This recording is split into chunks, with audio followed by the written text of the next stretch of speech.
We are in Uji now. Uji is 40 minutes away from Fushimi Inari. If you saw the last video, you'll know that that's exactly where I was right before this. It's safe to say we traveled a lot during this day. So the reason why we're in Uji is because Emi's friend sent her a message and was like, I totally recommend this place to you. This is the most amazing, famous matcha place in Japan. So they started us off with this really nice, light matcha drink that even Emi couldn't exactly explain what it was to me.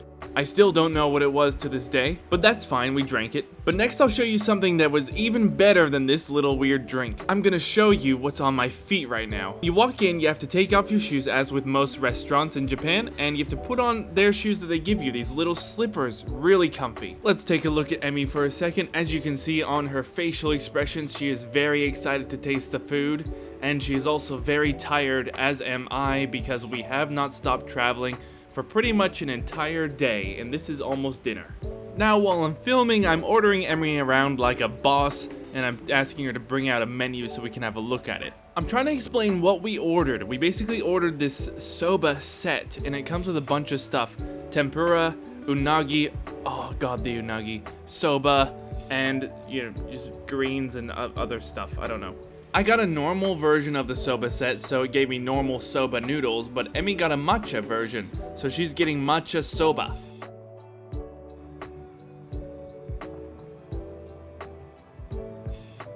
Alright, now you tell me, does she really love it, or is she in a lot of pain? Now remember, she's Japanese, so don't be surprised what you're about to see. You're about to see something very impressive. This is how all the Japanese eat, and it's gone like that. Amazing. If only I could do that without splattering the soup all over my clothes. I want to show you exactly what I ordered. So there's the soba, obviously, right there. There's a bit of matcha powder there, I think. I think that's what that is.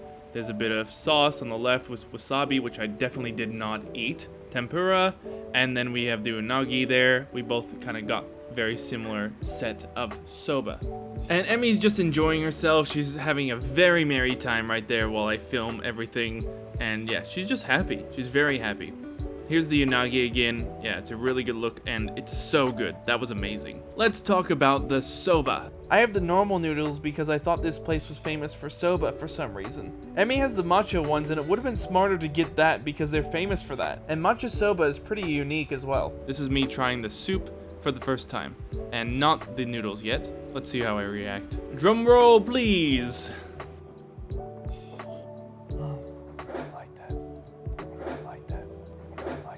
And what a reaction that was. If that doesn't scream famous, amazing soba, I don't know what does. Now time to try the noodles. Good. Now in the background behind my narration, I say, good. So you can tell that I don't absolutely love the soba. I mean, it is good. It was good. I remember it. But for me, it was just good. And you know that's the truth when you see what happens when I react to the unagi. Just before we get to the unagi, you might notice that I don't eat nearly as sophisticatedly or as smoothly as Emi does, and I need some Japanese training for that. And now it's time to try the unagi, and since no one wants to see me try and put it in my mouth because that would be terrible, we're just gonna jump straight to when it's already in there. You can see my reaction is totally different from the soba. I am in love with the unagi. It's a good thing I'm voicing over this because all I'm saying is, it's amazing! Oh my god! Over and over and over again. So in this next clip, I am trying the tempura, and this is the tempura with the string beans or something. I'm not exactly sure what it is, but remember that little bit of green powder that I mentioned before that was on the plate? Well, in this little clip here, I confirmed that that was matcha salt, and you're meant to dip the tempura in it. Bruv. Here's an interesting message from me in the moment. Ready? Listen. This is one of the best meals I've had in Japan. Like, aside from ramen, this one is amazing. Interesting, right? Considering I said before that the soba was just good. Here's the thing, I figured out why I said that. So remember, I'm very tired here. And not only tired, but very hungry. If those two things aren't good enough to be skewing the accuracy of my statements, my amazement of the taste of the unagi would have tipped me over the edge and would have had me saying anything about this meal. The rest of this video is me eating the rest of the meal. So I'm just gonna be chomping away, and as I fade out, don't forget to subscribe if you like my content and you want to see more of me, and like the video if you liked it. It's a funny thing reminding people to like or subscribe. In my experience, I find that even if I would love to like someone's video or subscribe to them, sometimes I won't do it if I'm not prompted or reminded, so I may as well just prompt you, why not?